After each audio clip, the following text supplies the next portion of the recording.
I'm Dan, I'm Andrew. and we're here to tell you a Bible story. That's right. This is the story of a guy named Paul. Well, actually, it starts with a guy named Saul. Oh, so there's a different guy? No, same guy. So 2 guys, 2 names. No, one guy, 2 names. Wait, what? I'm super confused. My head hurts.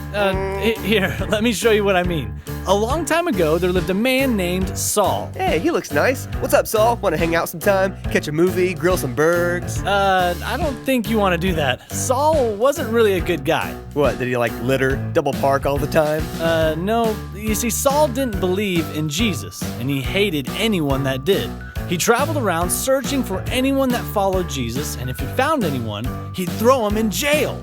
Wowza, that's pretty rough. Looks like we're not hanging out anytime soon, Saul. No burgers for you, amigo. But one day, something amazing happened.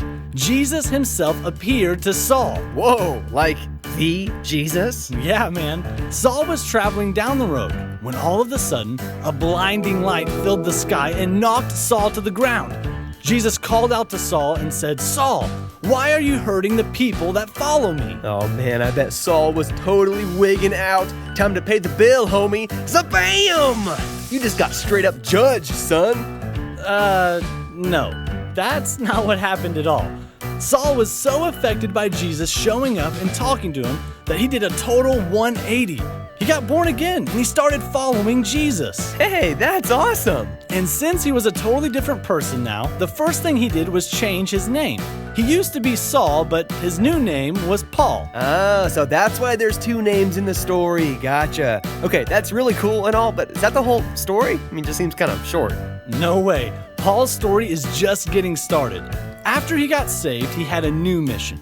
He would travel around preaching the good news about Jesus, healing people, starting churches, and getting people saved. Yeah, way to go, Paul. And after a while, he set a goal. There was one person in particular that Paul really wanted to share Jesus with. Someone that could make a huge impact if they were born again. Batman. What? Yeah, dude, we gotta get that guy saved. Think how awesome that would be. Hey, it's time to take up the offering. Boom, $1 billion. Hey, I need a ride to church. Boom, Batmobile. Okay, no, it wasn't Batman.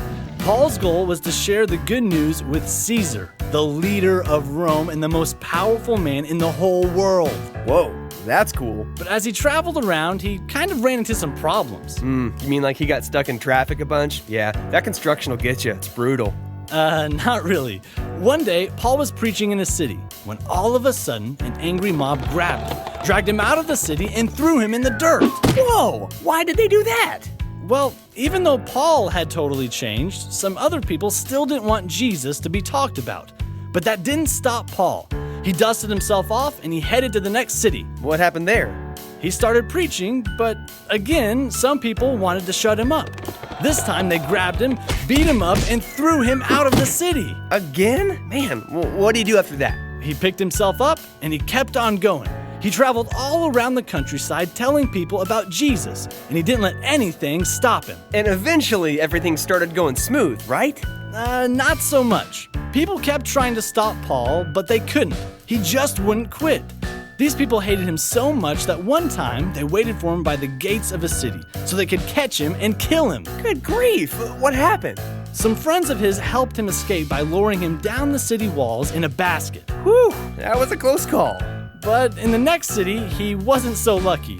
He was captured, beaten, and thrown into prison. Wait, so he got thrown into jail for talking about Jesus? Oh, the irony. Well, I guess that's the end of the line, Paul. Not so fast. What are you talking about? He's in jail, dude. Game over, man. Game over. Even in prison, Paul still shared the good news. He sang songs and praised God in his cell. He wasn't going to let anything stop him.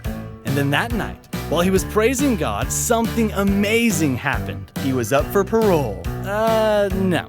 A huge earthquake shook the entire prison. His chains broke and the doors rattled off their hinges. He was free! Oh, awesome. So what happened after that?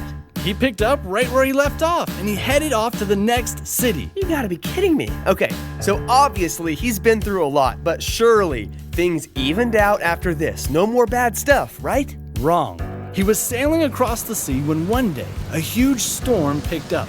For days, the wind and waves pounded the boat until it crashed into a reef and started to sink. Paul jumped into the water and swam for the shore. Whew, another close call. Just glad he made it to shore, glad he's finally safe. Then he got bit by a snake. What? Come on, man, are you serious? While he was building a fire, a deadly viper latched onto his hand and it wouldn't let go. Oh boy, well, it's been a good run, but looks like it's the end for Paul. I don't think so. Paul just shook the snake into the fire and he wasn't hurt at all. Unbelievable. Okay, I gotta know, how did he keep going when everything in the world was constantly against him? Well, Paul knew that the power of God in him was way stronger than any of the bad stuff that came his way. With God on his side, he was unstoppable. Man, Paul is like a real-life superhero. It's a bird, it's a plane, it's Super Paul! You got that straight. And eventually, Paul accomplished his mission. He made it to Rome and was able to share Jesus with Caesar, the most powerful man in the world. Mission accomplished.